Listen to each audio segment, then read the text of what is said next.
கிறிஸ்துவுக்குள் மிகவும் பிரியமான சகோதர சகோதரிகளே, இயேசு கிறிஸ்துவின் நாமத்தினாலே உங்கள் யாவருக்கும் எனது அன்பின் நல்வாழ்த்துதலையும் வணக்கத்தையும் தெரிவித்துக் கொள்கிறேன்.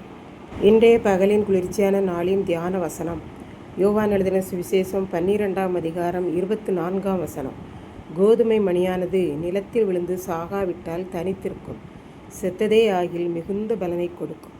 இயேசு லாசருவை உயிரோடு எழுப்பினதை எருசலேமில் உள்ள யூதர்கள் கேள்விப்பட்டு அவர் பெத்தானியாவில் இருக்கும்போது அவருக்கு எதிர்கொண்டு போனார்கள். உடனே பரிசேயர்களாகிய யூதர்கள் ஒருவரை ஒருவர், நாம் செய்கிற எல்லா காரியங்களும் வீணாயிருக்கிறது, இதோ உலக மக்கள் எல்லாரும் அவன் பின்னாடி சென்று விட்டார்களே என்று சொல்லி கொண்டார்கள். எருசலேம் பஸ்கா பண்டிகை ஆராதனையில் கிரேக்கர்கள் இருந்தார்கள். இவர்கள் அதிகம் படித்த ஞானிகள். இவர்கள் பிலிப்புவினிடத்தில் வந்து, நாங்கள் இயேசுவை பார்க்க விரும்புகிறோம் என்றார்கள். பிலிப்புவும் அந்திரேயாவும் சேர்ந்து அதை இயேசுவுக்கு அறிவித்தார்கள்.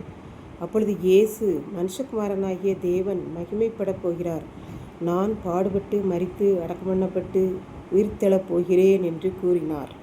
எருசலேமில் உள்ள யூத மக்களுக்கு இயேசுவை பிடிக்கவில்லை. இயேசு பிறக்கும் முன்னால் யூத ரபிமார்கள் சொன்னதுதான் மக்களுக்கு சட்டம். அதை அப்படியே ஏற்றுக்கொள்வார்கள். தேவாலயத்தில் எது எப்படி நடக்கிறது என்றோ, காணிக்கைகளை பற்றியோ, பலி செலுத்துகிற ஆடு மாடுகளை பற்றியோ யாரும் எதுவுமே கேட்க மாட்டார்கள். இயேசுவை போல எல்லாரிடமும் கனிவாக பேசவும் மாட்டார்கள். அற்புத அடையாளங்கள், விசுவாச வாழ்க்கை எதுவுமே அவர்களிடம் கிடையாது.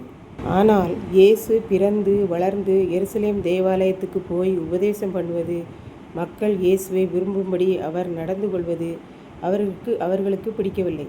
ஆகவே அவரை கொலை செய்ய வேண்டும் என்று எண்ணினார்கள். இயேசு மக்களை பார்த்து சொன்னார், ஒரு கோதுமை மணியானது அல்லது விதையானது நிலத்தில் போடப்பட்டு அது சாக வேண்டும். அப்பொழுதுதான் புதிய செடிகள் முளைத்து கனிகள் கொடுக்க முடியும். கோதுமை மணி செத்துவிடுமே என்று நினைத்தால் அது மட்டும் தனியாகத்தான் இருக்கும். மிகுதியான கோதுமை மணிகள் நமக்கு கிடைக்காது.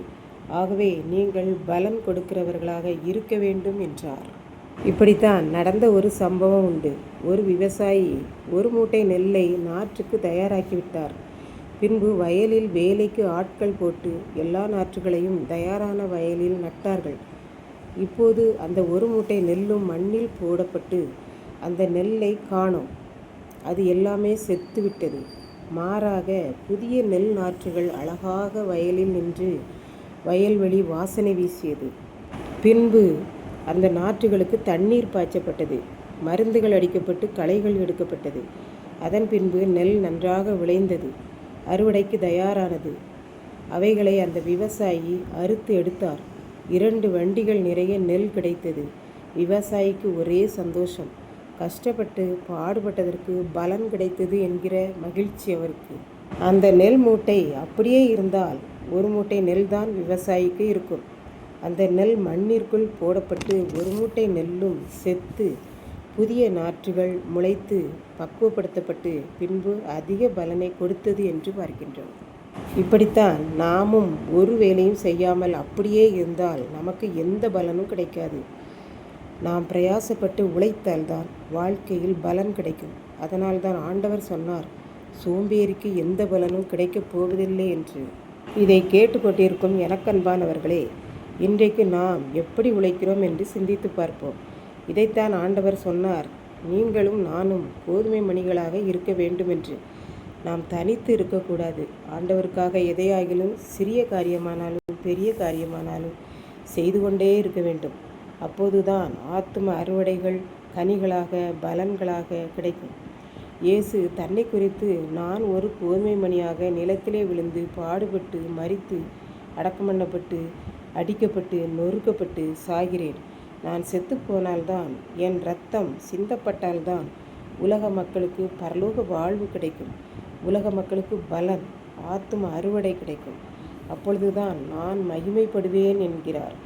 நாமும் அவ்விதமாய் தியாகம் செய்து மிகுந்த பலனை கொடுப்போம். கர்த்தர்தாமே இந்த வார்த்தைகளை ஆசீர்வதிப்பாராக. ஆமென். ஜெபம். அன்பின் ஆண்டவரே, இந்த அருமையான நல்ல நாளுக்காக நன்றி செலுத்துகிறேன். இப்போதும் இதை கேட்டு கொண்டிருக்கிற யாவரும் தன்னை ஒரு கோதுமை மணியாக உமக்கு அர்ப்பணிக்க, மிகுந்த பலனை கொடுக்க, மிகுந்த பலனை அடைய உதவி செய்தரணும். இயேசு கிறிஸ்துவின் மூலம் வேண்டிக் கொள்கிறேன் பிதாவே. ஆமென்.